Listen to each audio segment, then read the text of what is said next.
My fellow Black cosplayers and general inquiring minds, I hear you and I am here for you. So today I'm going to be talking a little bit about the Hobie Brown wig that I styled for my cosplay. I got a lot of questions in person and in comments about how I got it to look like this and how I styled it and all that. Oh my God, sit on the wig, the wig head and stop sticking to my studs. I got a lot of questions about how I went about styling it.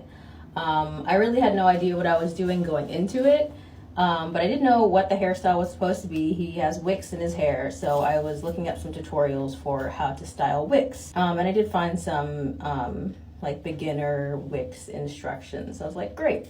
And that's really just what I used to figure out how I was going to style my wig. So I started with a curly wig as a base, and I really just got to work kind of brushing that out, getting rid of the big, picking it, combing it back, brushing it. I can't speak. I really just got started brushing it out, making a bit of a fro of it, but it's a wig, so you can only expect so much. But it started off curly, so that helped. It had some texture to it. Once I had brushed it out a little bit, made it a little bigger, then I got started with styling it and sectioning it off. And I did this a little bit at a time. I didn't like rubber band all these sections in this placement before I started. I kind of just started I think I started literally right here, and I was like, all right, I'm going to put one right here and I'll just get to work on it. And I just kind of decided the placement on them as I went along. So I didn't really do it with any specific rhyme or reason to it. It just kind of was like what I liked in the moment, and I wanted it to resemble his style, so I kind of did it by eye, I guess. So one section at a time, I took chunks of hair and first started by just taking a comb. I really refuse to buy extra stuff for a cosplay all the time. Like, if I can get away with not purchasing something, that's the method I'm going to choose. So whatever. I don't have that many things. But I did have this comb, this plastic cheap comb, whatever.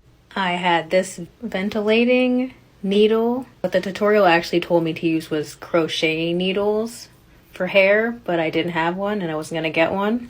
But the ventilating needle worked well enough, so I just used it. And I also had in my shower. I brushed it out with this, which I'm just going to show you, but I brushed it out with just like a spiky brush. But anyway, once I got to the part of sectioning it off, I took a piece of the hair, the section that I wanted, and I started with kind of the classic you've probably seen in other wig styling videos, and just combing it back. Taking the hair and combing it back, and that was to get it sort of bunched together, lock it up a little bit. I'm fine with getting some tangles in there, all that sort of thing to get the hair sort of chunked together. But at that point, it was a chaotic looking mess, and that's not how you want to keep it. Not that any of my wigs are in really pristine, shape or anything. Some of them, I honestly need to get back to work on this wig and, clean it up maybe a little bit, because I still have a lot of loose hair. But combed it back until I got it a little bit more locked up together. With the comb. And once I had that, then I had a little chunk of hair. That's when I went in with the crochet needle. With the crochet needle. And that is what you're going to use to actually really lock up the hair, because the little hook in there is going to get all mixed up with the hair and sort of pull it and mix it with each other as you move it around. And this will take some time, especially if you have one that's just one single hook on it. There are some that have 2 and 3, which will probably make the process go faster. But like I said, I wasn't buying new things if I didn't need to, so I just kind of worked on it like this. A lot from long ways of the wig, but also from the sides, and really just going all around it and trying to get it into this shape, the tube shape that I kind of wanted for them. And that took like a while sometimes, but that was really the process for making these work. Sometimes you have to like really work with it. Like sometimes I don't know if you can really see this, but there's a lot of loose ones on this. Sometimes I would like mix it around, like if I was twirling spaghetti around a fork, so I could get like a bunch of it together and then sticking it into the hair and pulling and such to get it tangled up in there, so it would be more locked up into the hair and not sticking out from outside of the wick. So that's honestly what I need to get back and do with some of these, because this one's going a little wilder than I want.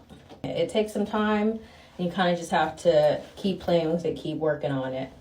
As long as you have like enough texture in the wig, you should be able to get something together similar to this.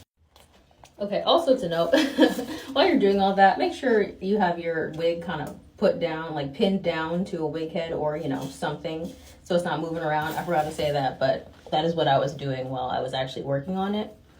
Just sticking a pin into the hair, you know, it wouldn't come off the wig head. But yeah, anyway, now, another thing to know, I think, would be like, if you want them to be different lengths and sizes, if you want it to be different thickness, that's fine. Like, you just take more or less hair in a section. But if you want it to be different length, the easiest method I found for that was to, because, you know, the wig was pretty much, the hair was the whole length all around. So if you don't want to like cut it and lose hair, what I did was, I'll show you with my own hair. Really simply, I just took the section that I wanted to, oh, my hair is tangled. I took the section that I wanted to use and that I wanted to be shorter than the rest. These were, for me, like more towards the bottom, but I'll show you with just this top of my hair. So if I had the section that I wanted to be shorter, rather than just start combing, like going from it like it was, I would fold the hair in half first. So just take it, the top, lay it with the bottom. I might kind of twist it around a little bit, just to keep it all together, and then start combing it. And so that way it would start kind of tangling up at the roots and kind of keep the ends up there in place and make it shorter. And that way, when I was done combing it and everything, it would be a shorter piece of hair to work with that still had the thickness that I wanted. And then I would start going in with the crochet needle once it was shorter already. So that's how I kind of did it, so that way like these ones on top were really big and a little longer than some of these little nubs that are on the bottom. What else? Also, no, I didn't do it for everything because I kind of didn't have, this isn't the best wig that I could have chosen for it. I could have added more hair, but I didn't because I didn't want to buy more things. But if I had more hair, something I could have done, because I was worried for a minute about, like, you know, styling a wig. If you don't add hair or move it around, you're gonna see that inside of the wig. It didn't really matter because my hair matched pretty well with this wig, so like while I was wearing it, you couldn't really tell that there were big openings, and that's good enough for me.